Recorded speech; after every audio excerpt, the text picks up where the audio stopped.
You're listening to Speaking Sidemount, the podcast where we talk all things sidemount diving, from equipment, skills, techniques, and sidemount diving expeditions to interviews with some of the world's top sidemount divers.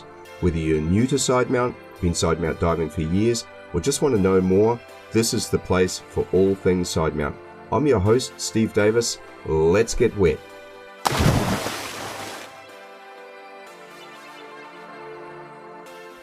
Hey, welcome back to Speaking Sidemount. I'm Steve Davis. This episode is brought to you by our brilliant sponsor, X-Deep, and by the patrons of Speaking Sidemount. Huge thanks to both for their support that makes everything you're about to listen to possible.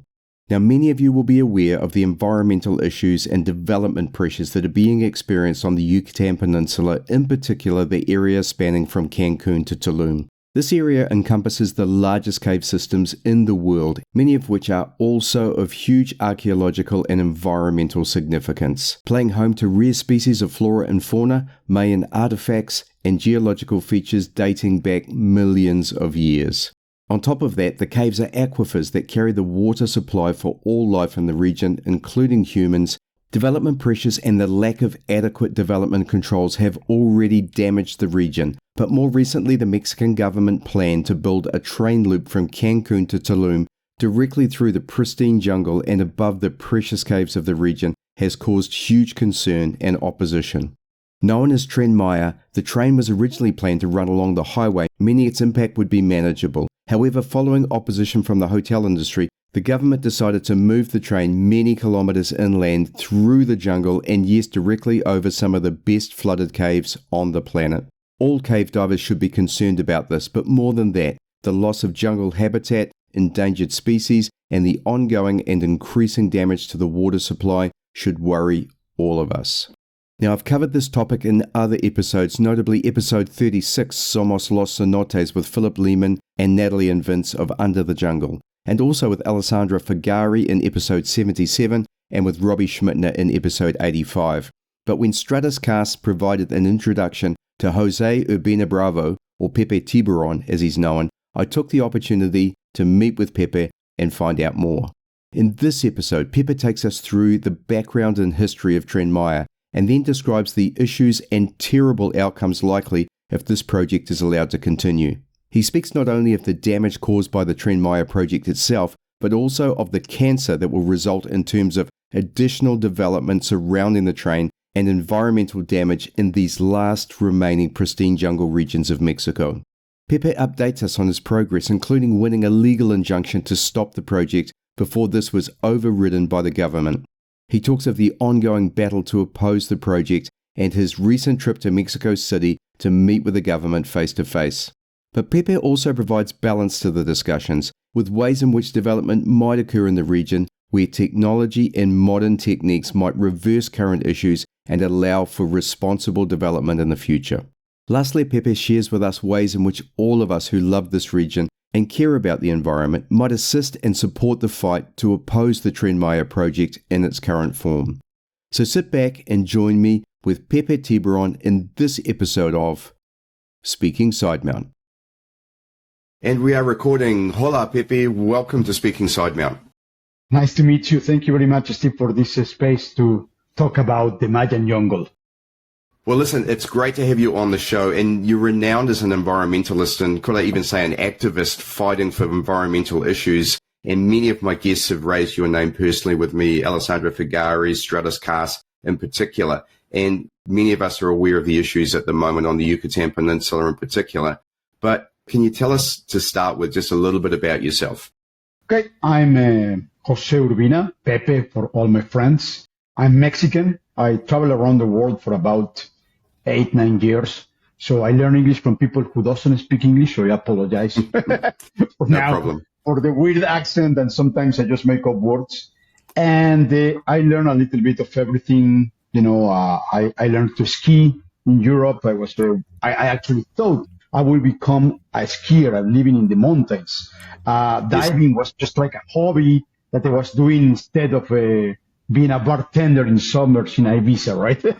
But eventually I found my way back to Mexico. I was going for 6 months to visit my grandfather, a few friends, and my idea was to spend 6 months in the Mexican Caribbean in Playa del Carmen, and that was 20 years ago. Oh, wow. Like many people who get trapped there.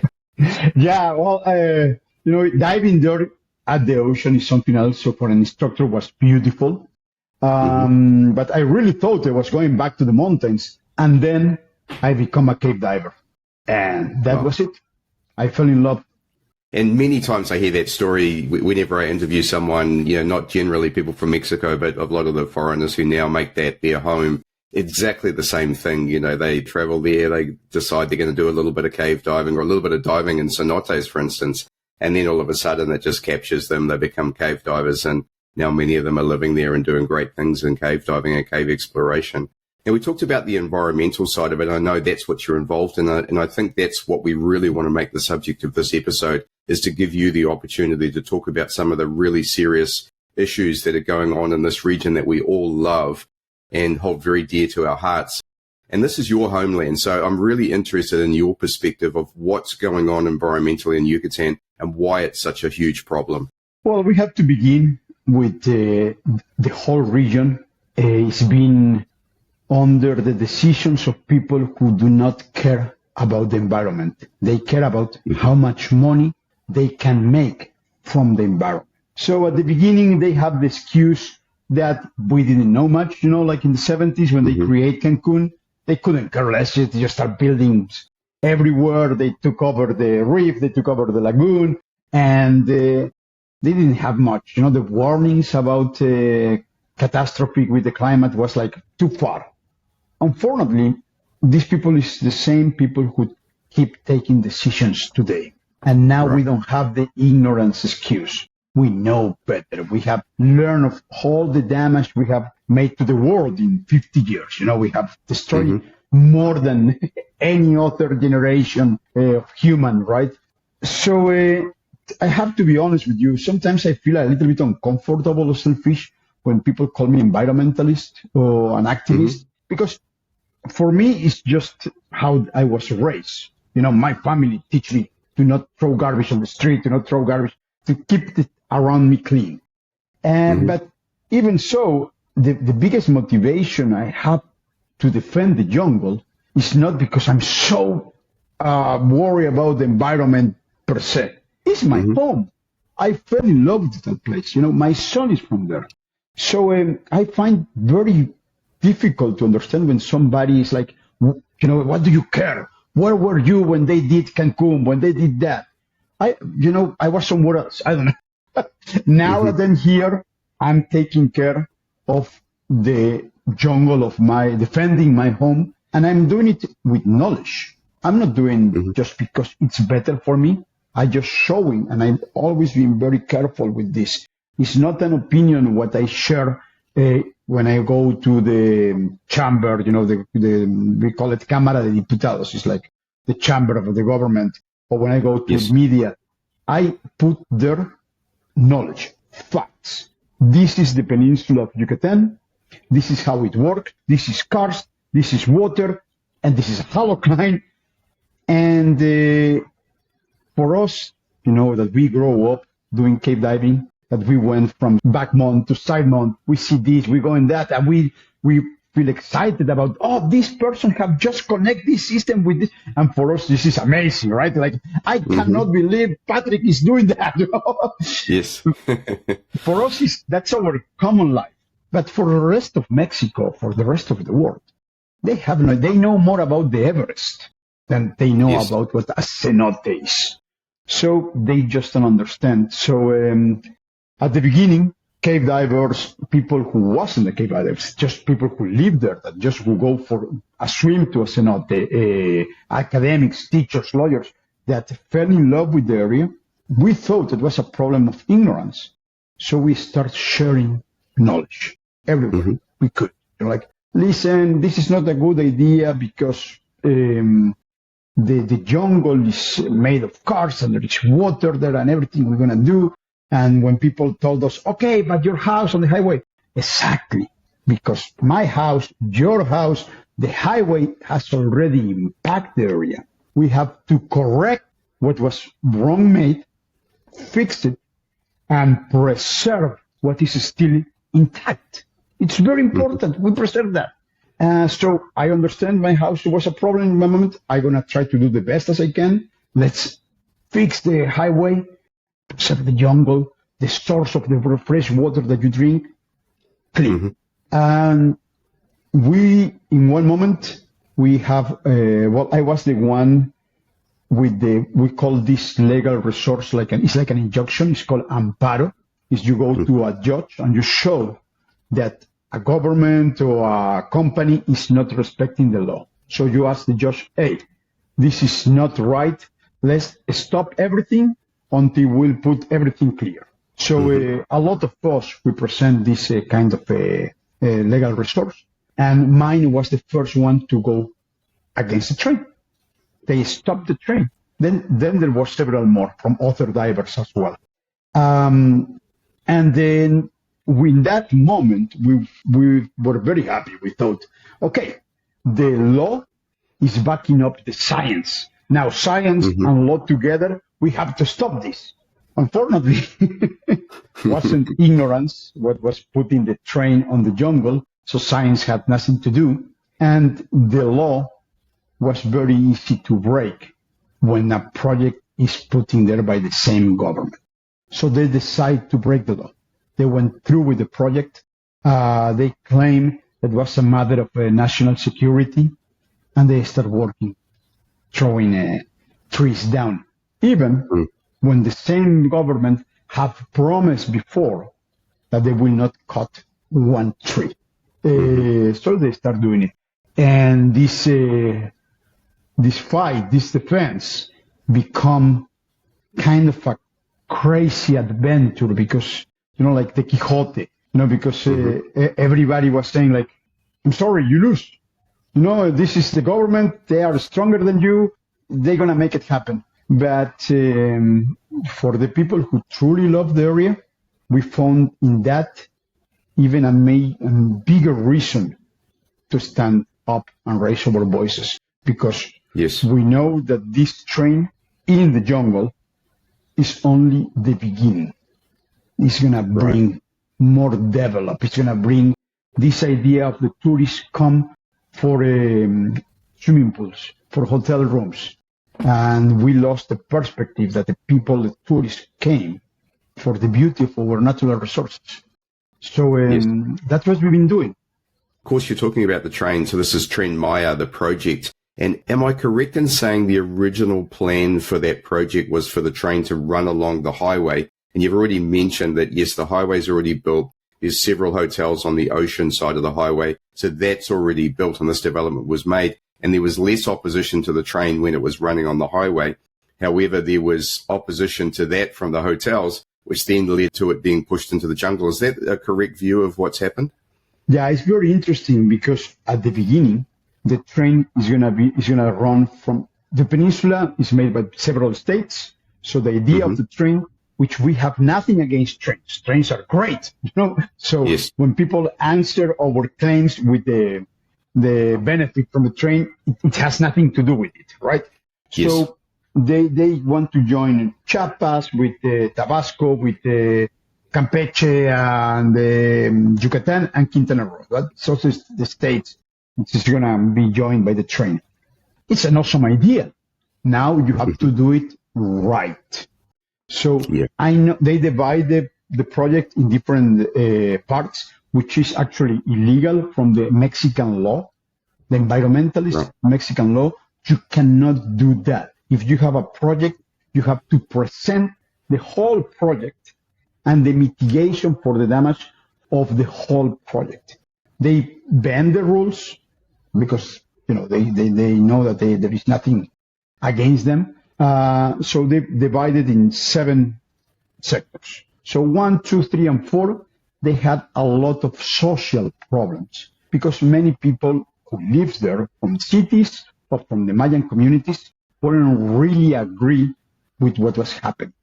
But still, the train was running along highways or were used to be a train from, like the last century. That was fine. It could have been easy to solve. Unfortunately, there are a lot of things that are wrong, I'm not going to talk about that right now because it's not my territory. But Yes. I know a lot of people who live there that weren't happy. But then when they arrive to the 5 sector, that's my home. That's from Cancun to Tulum, where the best cenotes for all the people are for go diving, right? We know so many of those cenotes. And the original project didn't include that. They have this crazy idea of close the loop in a napkin. In a meeting, somebody said, what do you think if we close the loop without any investigation, nothing? So it sounds great from the political advertising campaign. It's great. We're going to provide you with this. I don't know how. I don't care what. We're going to do it. And when they present the project, a lot of people was against, especially they say they're going to cross it. What are the electric lines, which were kind of impact, not the same impact as a train, but it was already there. And a lot of divers, a lot of cenote owners claim, okay, this is going to be very bad for us. And in those moments, in that instance, they listen. They say, okay, what do you propose? So the idea to do it in the highway came up. I really think that Quintana Roo needs way many other things. Proper sewer is growing. You have to understand this state is been growing 16% average per year. Some years it grow 25%. It's impossible. It's crazy. We do not have enough water for all those people. We don't have enough sewer. We don't have enough hospitals. We don't have enough schools. We need a lot of resources. So the idea that we need to invest money on the southeast of the country is great. We agree with that. But the train didn't provide really with that answer. But if you're going to do it, okay, let's do it on the highway where people from Cancun can take the train and go working in Puerto Morelos. If you're going to put several stops, maybe solve some problems. And if we use that resources to fix the highway, put cyclopees, put all the electric lines underground, every single hurricane will lose power in so many places because the lines are still there. Put it underneath. Put the optical fiber underground too. You could have provided something good. But they say, okay, well, let's put it there on the highway. And when we were talking about that, they already have removed trees that were there. A bunch of, not all, a bunch of hotel owners, for people who have never been there, I have to explain you. The highway called 307 that unites Cancun with Tulum runs next to the ocean. Between the highway and the ocean, there is a lot of hotels. Most of these hotels are all inclusive and they own all the land. It's a lot of land between the highway and the beach. Some of them even own the other side of the highway because they have the golf course or, condos. So in some spots that this belongs to people, right? In Puerto Morelos, in Puerto Venturas, in Akumal, in Playa del Carmen. But most of the stands of the highway is just jungle that belongs to them. So the government requests between 17 to 20 meters of them land so they can expand the highway and fit a train there. And the hotel owner says, I don't think so. I think you have to find us another solution. We are not going to do this here. And the government bent over and said, oh, I'm sorry, I didn't want to disturb you. You're right. Let's put the train in the jungle.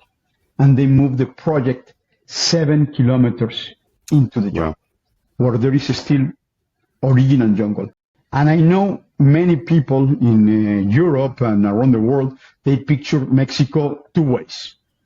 Desert, cactus and Speedy Gonzales. Very good. Or we picture the jungle, all this green. And it's hard to believe, but Mexico have lost almost 90% of the original jungles. You can go to places like Tabasco, Veracruz, and you will see all this green. But that happened because it rains a lot. But that's not the original jungle. The original jungle was cut down because back in the 60s and 70s, a government thought that it would be a good idea to cut down the jungle and put cows. The whole project, of course, collapsed because you cannot force nature to do whatever you want. The Calakmul area, the Calakmul Reserve, which is Campeche, and the jungle in Quintana Roo are almost pristine. Are the only original jungle that we still have in Mexico. Are really, really important. So we are being growing a lot. We are destroying everything. Before do anything there, you should question yourself very well. Is this worth it? Do we have an option? And they didn't do that. They just listened to the hotel owners and they start to cut down trees without any mitigation, investigation, without any law that allowed them to do this. So that's when we raise our voices. Unfortunately, we have three big obstacles. First and nothing, of course, is a project that comes from the government. So they're very powerful. Then, among that, I will put the ignorance of the government, right? The ignorance of the people who support the government, not because they understand, just because they believe, which is very different, because they believe blindly. And there is people who just don't care. You know, among all these people who have arrived the last 10 years to Quintana Roo, most of them came not because they fell in love with Playa del Carmen, with the beach, with the jungle. They came to make money. They came from another state with the only goal to make money. So they didn't fall in love with the jungle. They didn't fall in love with the white beach, with the coral reef. Therefore, they do not understand how everything is connected, how everything is part of the same system. The rain that fell in the jungle from where a deer drinks is connected with a shark in a coral reef. They just don't care about that. So all those people who are now majority in the state, they don't care. They're going to put a train. It's going to bring more money. So that is another of our obstacles in this defense. And then we have fear. There is people who understand how bad this is, that they accept this is bad for them houses, for them families, but they are afraid. Among those, a lot of diving. A lot of divers, business owners, a lot of divers freelance, a lot of divers, they are afraid of the consequences to raise their hand. Most of them can come from another country, so they don't want to get kicked out of the country. Some of them own business, so they don't want to have tax problem, license removed. And unfortunately, in Mexico, diving is still kind of in a gray area. You know, there is no really a regulation especially about cave diving or taking people into a cavern. You know, it's still, everything is still there. So a lot of people say, you know what, very good, Pepe, very good, you, Alessandra, very good, you are doing this, but I want to stay away. And that was very bad, because when you keep silence, you join the opposition, you join the oppressor. I understand. I'm not, a lot of friends of mine are in that position. I do not agree with them, but I understand. So the bunch of people who dare to raise our voices, we are there, and we keep with the legal battle. We keep especially sharing information of the actual facts, because the campaign, the propaganda campaign that the Mayan train imposed is crazy. They show you with colors all the goods that it's going to bring, but they hide very well all the destruction. So we put out there what is at risk, and there is no more warnings. This is just face the consequences. We know now that there are cenotes that are losing visibility. We know that there are cenotes that will never again be good for tourists. We know that this train will bring, because the same campaign of the train said we're going to bring more tourists, millions of tourists. We're going to bring more develop, and that's going to contaminate. That's going to impact the jungle, and that we contaminate everywhere we go. So we're going to end with a city that has impact and destroyed the environment, with a highway that is very dangerous for driving, for crossing it, for people and animals, and with a jungle, with a train that is not really providing useful service for the population, because a train 7 kilometers inside the jungle that only stops 2 kilometers away from the airport, inside Playa del Carmen and in Tulum, is not good for the people. I'm not going to use that for go working. Nobody's going to use that for go working.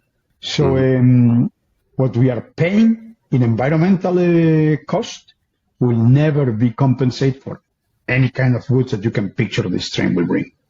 Yeah, and I guess one of the things that comes to mind are the three issues there with people who are ignorant, people who are looking to drive it forward, and of course the people who are there as foreigners, I guess, who have set themselves up and are living in Mexico now and driving businesses. I understand how difficult that is. The thing that always comes to mind for me is also, as a foreigner, who are we to tell Mexico what they should do? I mean, many of us have screwed up our own countries and been through this many years ago. And as you rightly say, probably learned the lessons now. I know development in my country here in New Zealand is extremely difficult now because of the environmental aspects that must be covered in any development. And even to this day, many developments get stopped at the Environment Court and other areas because they don't meet the requirements that we currently have. So as a foreigner, how should we have a voice on this issue? Well, first of all, in cave diving in Mexico, we own a lot, pretty much everything, to the divers that came from other countries. There is a lot of names that are legends that they teach us how to cave dive, right? So my eternal gratitude for them. Yeah, they're pioneers and legends in my book. So they have a lot of knowledge to share in Mexico and back in them countries. If you're from Poland, please share this in Poland. If you're from New Zealand, please share this in New Zealand. And water, the jungle, even if inside a map is in Mexico, what the information, the culture information, the Mayan culture, it doesn't belong to the Mexicans. It belongs to humanity. It's a human heritage thing. So they are destroying a lot of that. So the whole world should raise their voices and say something about it. We have been in contact with international organizations. Some of them have other deals that they have to priority before this. I'm talking about UNESCO, NU. We have some support from Jean-Michel Cousteau, for example, that he wrote a letter to the president and said, hey, you learn something about these people. But they don't care. They don't care. We need a stronger hand. In France, so many divers from France. The train is being built by Alstom. Alstom is this French company, which in Europe, they respect every single environmental line. In Mexico, they don't care if they are destroying the jungle. Alstom has just inaugurated a train in Italy that can run more than 1,000 kilometers with one charge of hydrogen in the battery. That's the future. I know it's hard, but that's where you're heading, to the future. In Mexico, we are clapping to a diesel train. It makes no sense. So we need to put that knowledge out. So for people that do not understand, learn that we are really actually defending our homes for everybody. It doesn't matter the country you come from. It's there for for the beauty and for the richness of culture and for the water. Because we are following a recipe step by step to get with a very high stress, hydric stress, and eventually the certification in the Quintana Roo area. Anybody who have dove in the cenotes, we know that below this freshwater lens is salt water. If we get rid of this fresh water, the salt water is going to rise, and then the trees above will have salt water, and that's it. So we need to share that knowledge, explain to everybody we can, I know that people is going to hate us in Halloween parties, in Christmas parties, but we need to share that knowledge because eventually we will be more to put a stop to this. Yeah, a couple of perspectives. And that was interesting that you pointed out that Amstel are building that. And I am aware of that company from a previous life. My company was a software supplier to them, and they are massive. But at the same time, large companies like that have environmental policies, and they have also a way of operating in which they hold themselves accountable for what they're doing. And I'm sure there might be a path through that in France where pressure can be brought to bear on them. The other thing that comes to mind, I know that you were recently in Mexico City talking to the central government in Mexico. Tell us a bit about how that went, because obviously as an outsider, again, someone who's just across this issue, the central government are driving this project as well. There must be a solution there, you would hope. But tell us how you went there and whether you were listened to and the response that you got. Well, I never expect to find myself there. You know, I'm from Mexico City. I left in October 96. And then every time I went back, I suffered. It's a beautiful city. Go as a tourist. There is a lot of things to do. Beautiful people, nice food. But as far as I can be there from there, right? So for me, it's a truly sacrifice. If people understood how big of a sacrifice for me to go to Mexico City, they would stop the train. They will be, no, man, this is terrible. If Pepe has to go to Mexico City, it's terrible. So when all this began, and we were invited by the presidents to the National Palace to talk.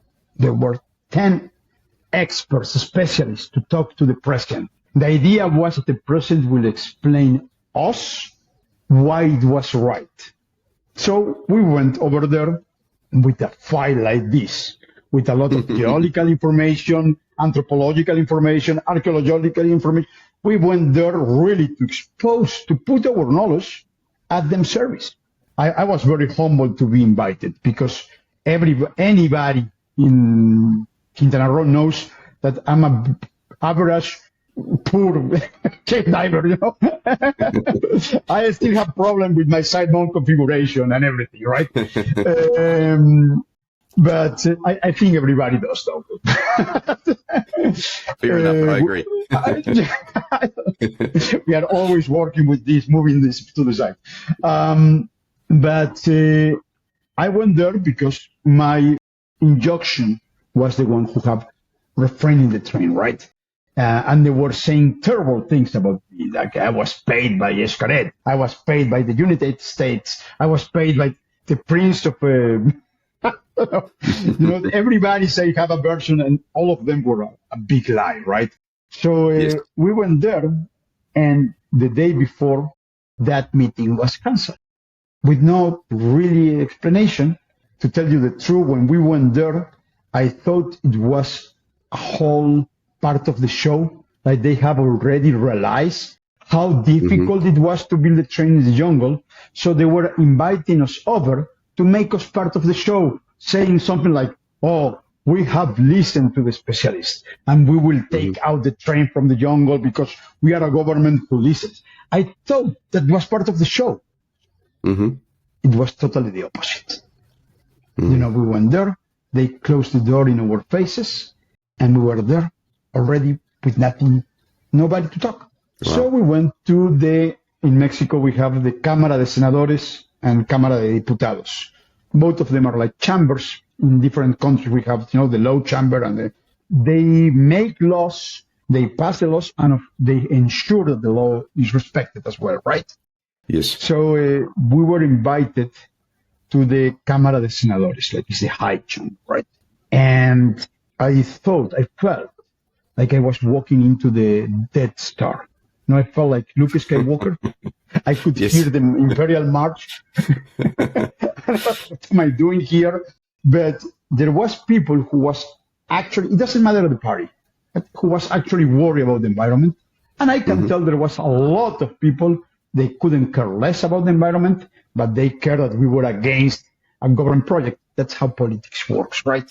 Yes. So I actually didn't care about any of them because they were already on my side.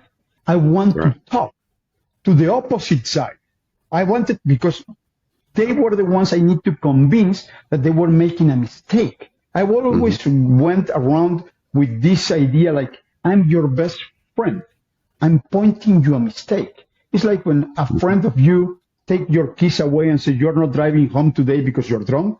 Well, you're not putting a train in the jungle because you're drunk, dude. That's what was my intention.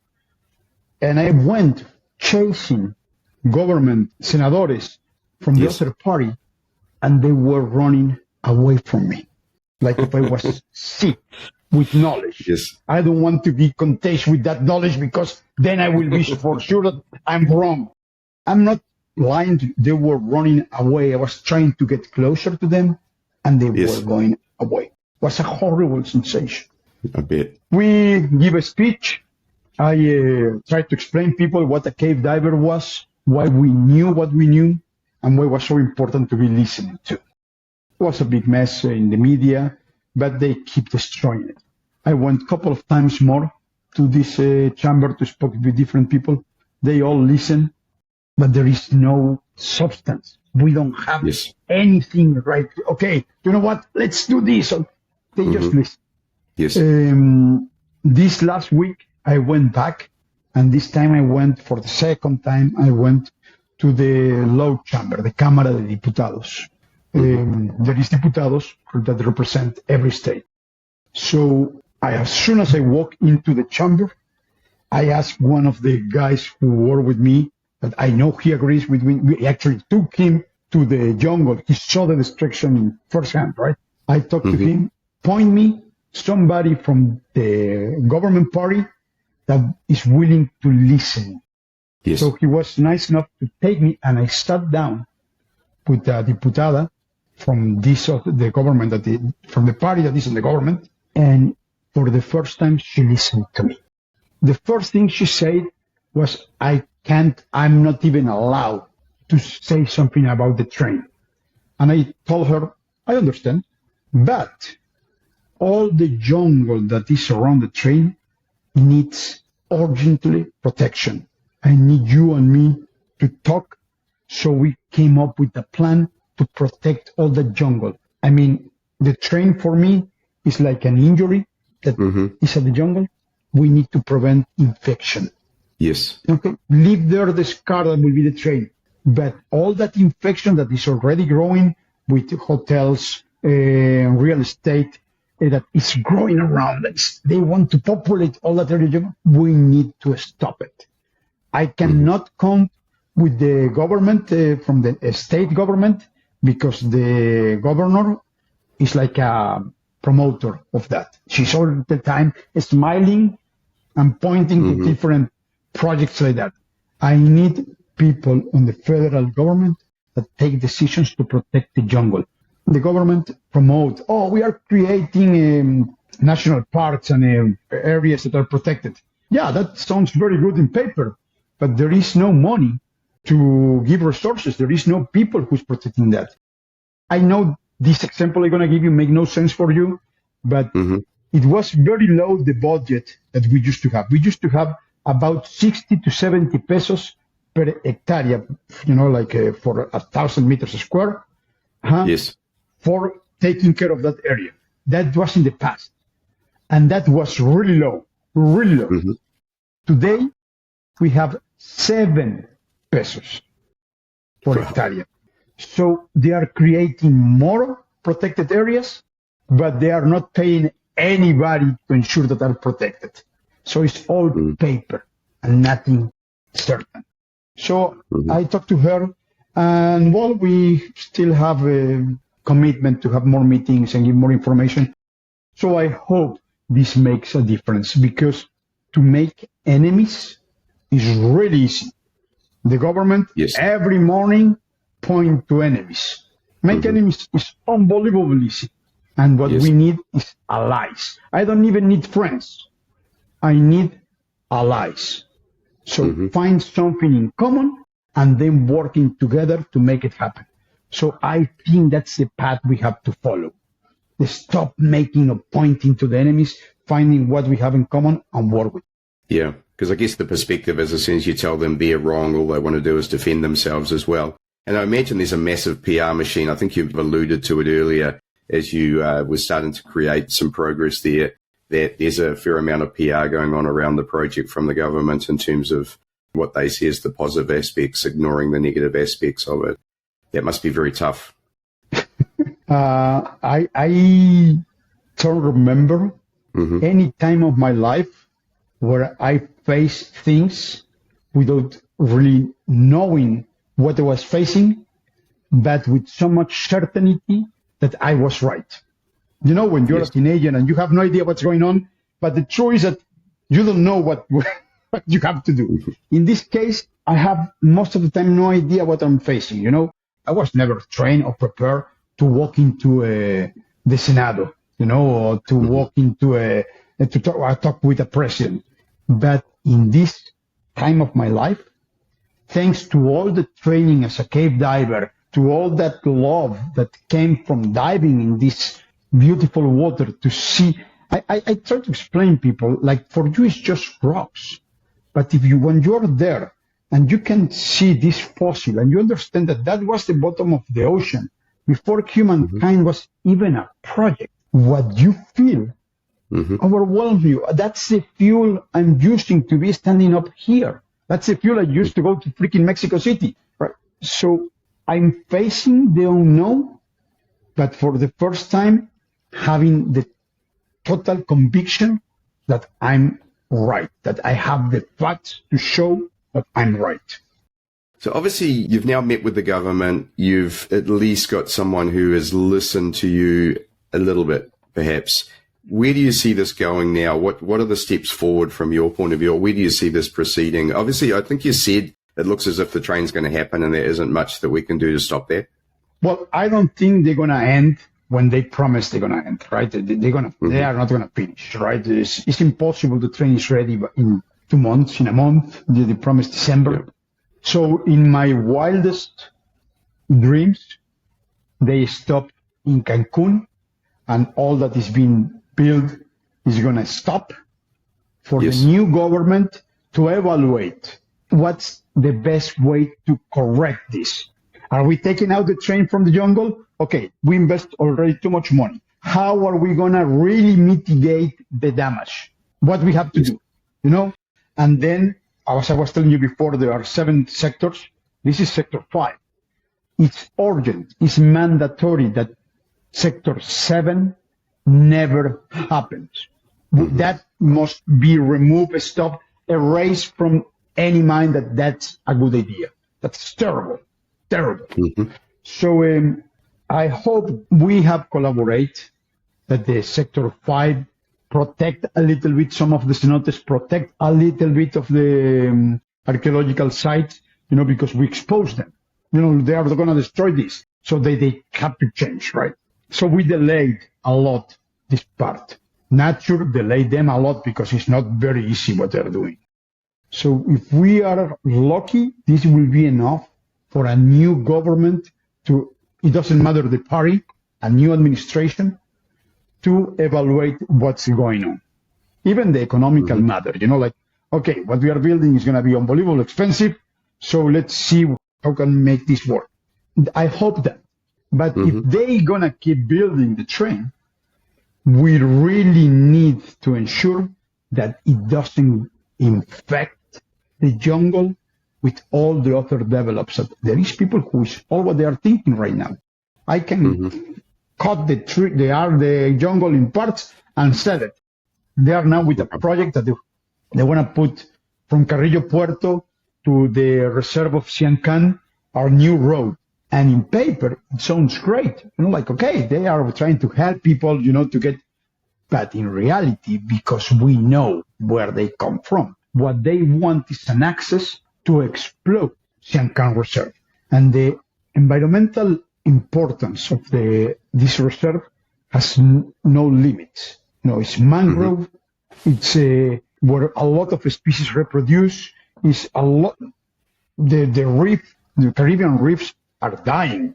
I have helped to remove huge parts of coral, take it to artificial places to keeping them alive, because at the ocean they will die. So the importance of healthy areas like the Seneca Reserve, it has no limits. So we must protect that. We must be sure that this road that they are building is not going to expand like they did in Cancun, like they did in Tulum, like they did in Isla Blanca. That's not the path of development. That's not the path of prosperity. If you really want prosperity, you need to put environment here and then take the decisions, not the other way around. Sure. Yeah, 100%. While we're talking about the environment, let's develop that a little bit further and talk about some of the environmental issues or some of the concepts around that. Obviously, we've got fresh water supply, which is vitally important not only to wildlife, but also to the people who live there. But also there's many, many species. What species are living in those areas that are important to everyone? Well, to give you an example of the ignorance of this project, in the document that they present saying what were the impact, they present this document after the impact area. It's supposed to be presented before impacted, right? But they said that they couldn't find proof of the presence of big felines. And we have studied, when I'm talking about we, I'm talking about the whole community, right? But we know people who's been studying jaguars there for 20 years. They're jaguars. If you've been in the jungle, when you go really deep into sometimes you see them. I was one of the lucky ones. There was one in a path, and they cross crazy ocelots, jaguarundis. There are so many kind of felines there.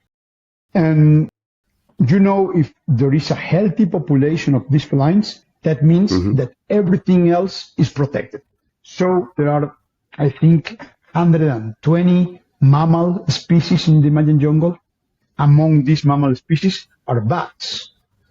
Bats are really important for two reasons. There is one kind of bats that eat bugs, so they keep all these mosquitoes, all these bugs away, and the bats that eat fruits.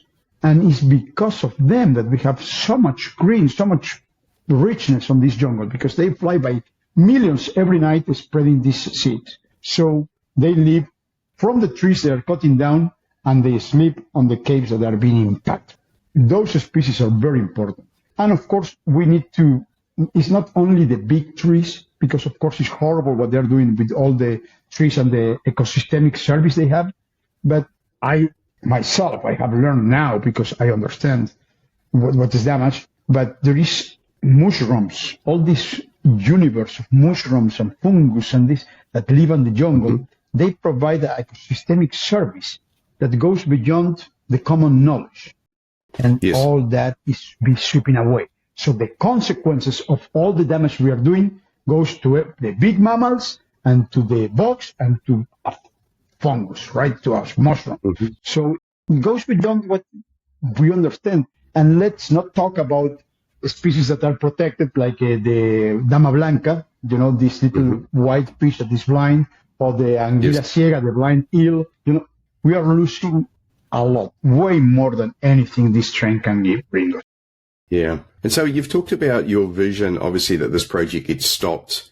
In the event that it continues forward, you mentioned this drive to make sure that further damage doesn't happen. And it's really hard to hold back development. We've all experienced that. And I mean, anyone who visited Tulum, I think my first time there was 10 years ago. And I was pretty surprised when I went back again last year and saw the development that had occurred in the 10 years. So it's really hard to hold that back. So in a world where we want to see growth, but it has to be responsible growth, how do you see a world where development can proceed but still take care of the environment? Well, it's actually not that hard. I mean, we think about this like if it's an impossible enterprise, but the knowledge is there. You just get inside the internet and you look for this train that works with hydrogen, to water treatment, how to recycle the water, how to use toilets that do not use water. When I was a kid, I didn't thought twice about it. Now, every time I go to the toilet, I feel bad. So the knowledge is there. We have to aim there. So it's going to be hard to remove all what we did in the past, but we can stop doing it for the future, right? So from now on, all the houses should have solar systems. All the houses should have a rain cistern, for fresh water. All the streets must have a way for the water to go straight to the aquifer. The knowledge is there. We just need to apply it. But for that, we need people in the government who knows or care about learning about this. But when you talk to these people, most of them have no idea. The level of ignorance and careless about this goes beyond my understanding. But that's our fault, because when we go to vote, usually you just vote for a color, like if it's a football team, and that's it. We need to read. We really need to read the names and say, who the hell is Steve Davis, and why he wants to run this state, this city hall, what he wants to do. We need to take the attention to those details, because you cannot vote for somebody if you will not be willing to put your son on them hands. Yes. Because that's what you are doing. Every time you vote, you are choosing who is going to be deciding the future of your kids. So the knowledge is there. We need to obligate the government to use it. We should, even if you want a train in the freaking jungle, you shouldn't allow them to put a diesel train when you know that there is a train with better technology. And that's with all the streets. We know that now that they're building streets. New Zealand is a freaking awesome example of how they always are trying with this. In Germany, they are doing streets with rubber that came from wheels, right? From tires. All that, we need to aim to that. It's very sad, because most of Playa del Carmen, most of Tulum, where the workers live, it's new. But you go today, and it looks like a town from 30 years ago in Mexico City, because they repeat the same pattern. They build the same way. There is no sidewalks. We need to really, really, really choose the best knowledge and put it in practice. Yeah, I guess it's one thing to say this. I don't know whether it's true in Mexico, but I'm fairly certain it is. We don't seem to get the cream to rise to the top, do we? So the people who actually want to run for politics are never necessarily the best people that are available in our communities. And it's a bit sad. And I wonder, perhaps, Pepe, this is something that you could consider in the future, given your voice and given your knowledge. It's really important that we have good people running in politics. As I just said, I just don't often see that being the case. And you almost always have somebody who you agree with some of their policies, but you have to hold your nose against some of the others because they're never representing everything that you necessarily believe in. So what do you think the path is to improvements? It's one thing to have people in government who are doing the right thing, but the policies have to be put in place that will protect the environment and will make sure that urban development, any type of development for that matter, is done in such a way that it protects the environment. What do you think the connection is, or how do we make the connection between government and policy to make sure that this happens? This is like when you go to school and you cannot choose your teachers. Yes. That's like, I have a bad teacher and I can do nothing. Like that was a good the school decision, right? And it's horrible to feel this way. I think we really need, the society have to do two things. First of all, remember that any politician is our employee, not the other way around. So you're gonna do like we say so. You are there to make sure that what we say so is made. You're working for us.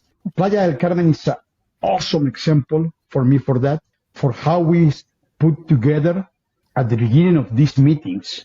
We didn't care much about each other. We were fighting. Because we didn't know anything about sharks. Nothing. But we want to die with them. So we start to learn, and we learn together, and we create a research, a protection system, an activity. The activity should provide for the protection and the research. Yes. And that was a bunch of divers that we were fighting most of the time. Today, almost 13, 14 years later, that activity is part of the government.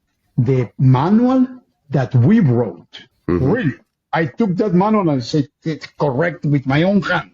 Let's do this, and we put that all together, and everybody discussed. We really create that.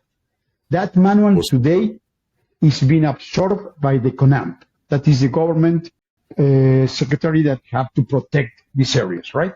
So they are doing what we say so. Begin with this. The Playa del Carmen municipality, they didn't want to know nothing about the sharks. Now that they see how much money they bring, is the Playa del Carmen pet. Everybody wants a bull shark. So we were, as a divers, a community that took the matters in our hands and we make it happen.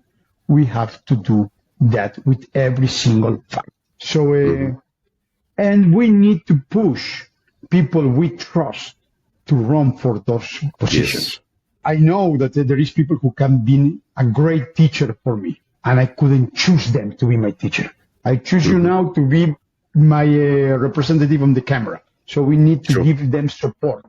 Do not let them alone. Point them when they are wrong. We have today the best of the tools to get better. That is communication. Yes. The fact that you are in New Zealand right now, talking to me, in your yesterday and my tomorrow, that show how powerful communications is. So now we have that. We have to communicate better, to support each other, and choose. I want you to defend myself, my home, in the government. We need to do that. Yeah, I love that because it's a way forward and it's tangible as well. And you're absolutely right. We need to get more good people running for office. And also, I guess there's the bureaucracy that sits underneath that as well. And you mentioned the documents that you created around shark conservation, how that's now become the template for the way the government operates. And it's the bureaucracies that run that. So it's really important, I think, to engage with those people too. You mentioned communication now as well. And the other thing that comes to mind is the media. Have you had much support from both local and national media in terms of what you're doing? Yeah, not enough, for sure, because the world is crazy. Last week I was doing a lot of interviews in very important channels, but then a hurricane hit Acapulco, and of course everybody forgets about the Mayan train, and I understand, of course, but we cannot forget. We cannot follow only the media. You have to pursue your goals, right?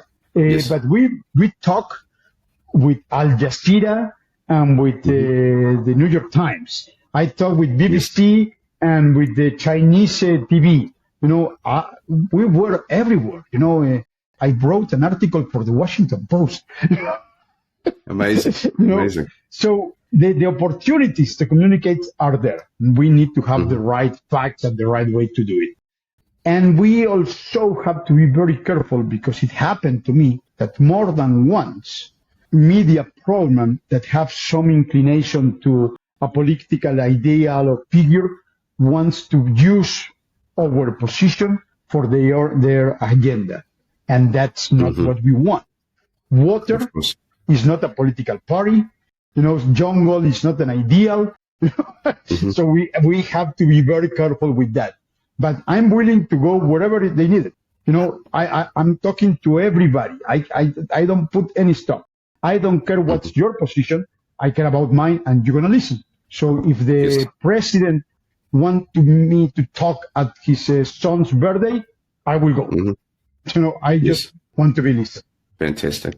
And I guess beyond the media, there's social media, and there has been a number of initiatives. Somos los Cenotes is one that I'm very familiar with, and I'm sure a lot of our audience listening to this are familiar with that. If you're not, please go and look at that. That's driven by, I actually did an episode on that. I can't remember which one. I'll put it in the notes, a link to the Somos los Cenotes episode, which I did with Philip Lehman and Natalie and Vince from Under the Jungle, which was excellent. And amazing.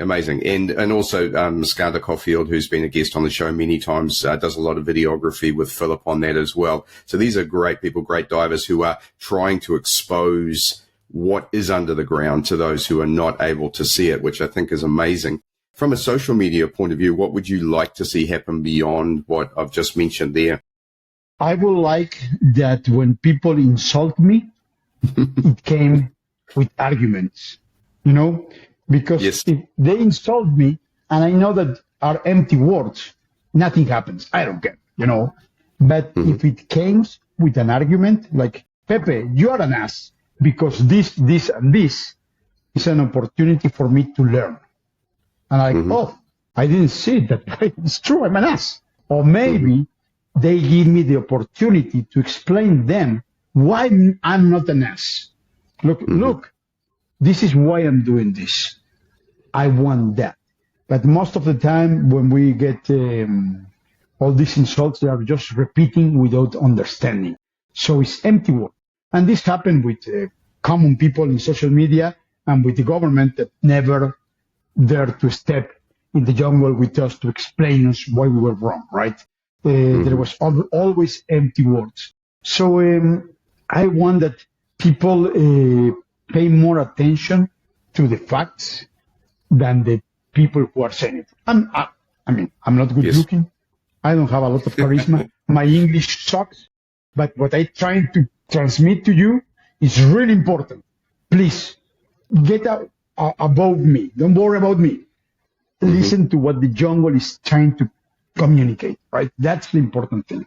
Yeah. And I guess from what you're saying, there's been a bit of blowback on you personally on social media, and it can be terrible from that point of view. One thing I would say is it's human nature to pay attention to the negative and not the positive. And I remember myself, I do YouTube video a fair bit for side mount diving and cave diving, and occasionally you'll get someone who gives you the thumbs down, and out of several thousand thumbs up, you get 1 or 2 thumbs down, and you focus on that rather than focusing on the 999 or whatever it was that enjoyed your content or whatever it was. So I would just, from me to you, just say don't focus on the negative, because social media can be terrible that way. But I wonder where I'm going with that is we've got Somos Los Cenotes as an initiative.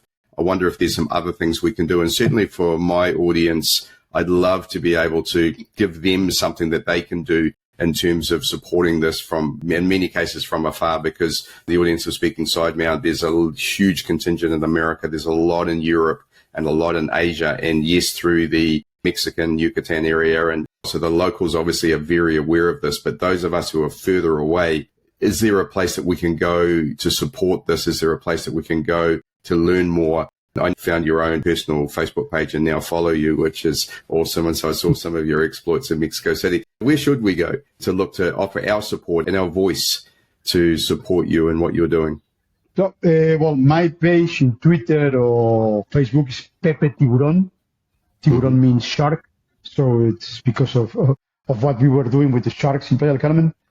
So I'm welcome to answer any question anybody has. We become a group called Sélvame del Tren. We are playing with the words because in Spanish, selva means jungle and salva is save. So we play with that sélvame, like save me from the train, like jungle me from the train, right? So we're playing with the words there, and you can find information in Twitter and Facebook, in YouTube as well, like Sélvame. But we need a lot of help with the lawyers. This is not cheap. Right. This has been horrible for them because it takes a lot of hours and it feels horrible when the law system is failing.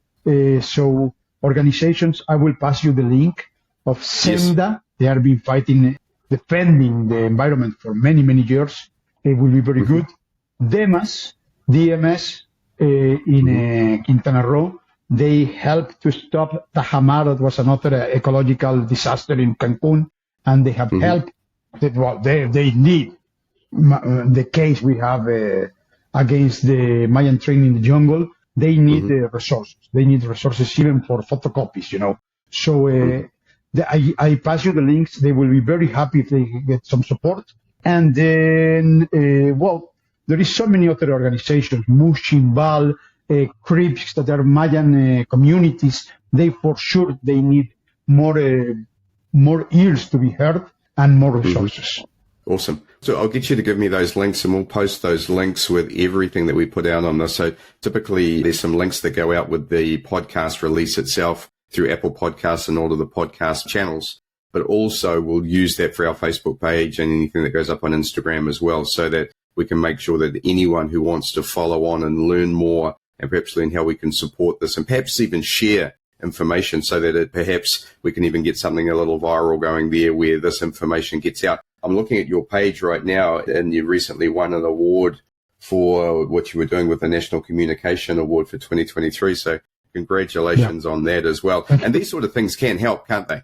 Well, the great thing about this award wasn't the award. I don't even know where the medal ends, but that gives us the chance to talk to a lot of people. So even when they didn't give us the mic to talk that day, we didn't care. And we started yelling to all the attendants what we were doing there and what needs to be done. And then I was shaking hands, but telling people, you must go to the jungle. You must come. Please help. That's the good thing. To help us to share this message, this information with most of the people. And to this ceremony in particular, there were a lot of people with a lot of influence in companies and the government. And so, as I was telling you before, we're going everywhere to be listened, and this was a very good place where to be listened to. Fantastic. Well, I think we'll round out on that. I've sort of done for time, but Sir, it's been amazing to meet you and to learn more about what you're doing. I'm coming back to Mexico in the next couple of years for sure. You live in Playa? I live in Playa del Carmen, yeah. We're going to catch up for a cerveza and something to eat and maybe even go for a dive, because I've just thoroughly enjoyed learning more about this. I was obviously somewhat aware of it from talking to Alessandra and Robbie Schmidtner, and everyone obviously who works in that area is very, very aware of what's going on. Just to our audience here, please follow the links that we put up with this. Please share your voice so that we can make sure that we're heard, I guess, or increase the chances of being heard. And Pepe, from all of us, thank you so much for the work that you're doing. It's so appreciated in terms of having someone who's standing up and defending the environment for the benefit of the Mexican people, but also for the benefit of us who love to visit and enjoy the cenotes and caves of that region. I think this is an issue that we're all intimately interested in and very concerned about, let's say that. Thank you very much to you, really. We needed all the support, and I'm very happy that you are with us. Hey, thanks so much for joining me. I hope you enjoyed the episode, and I hope in some ways you're horrified and want to take action with what you've learned about Tren Maya from Pepe. It's really a very, very difficult situation in the Yucatan right now, and I'm hoping that through this podcast and through other efforts that Pepe and others are making, that we can make a difference and try and stop this project, or at least get it changed from its current form. Please follow the links that we leave and look at all the information and learn more about what's going on. And yes, share your voice through social media and wherever you can to voice your opposition to this project. Thanks again to XDeep. Thank you to the patrons of Speaking Sidemount. And thanks again to you for listening. I'll catch you in the next episode. You've been listening to Speaking Sidemount from www.sidemountpros.com. If you like the podcast and would like to support the show, then why not become a patron of Speaking Sidemount? For as little as $5 per month, you can become a part of the Speaking Sidemount team, get exclusive early access to all of the episodes, and help us to deliver the very best sidemount, cave, and technical dive content available. Just go to www.patreon.com/speakingsidemount for all of the details. The address is also on our Facebook page, listed in the podcast notes. Thanks again, and we look forward to you joining us for our next episode of Speaking Sidemount.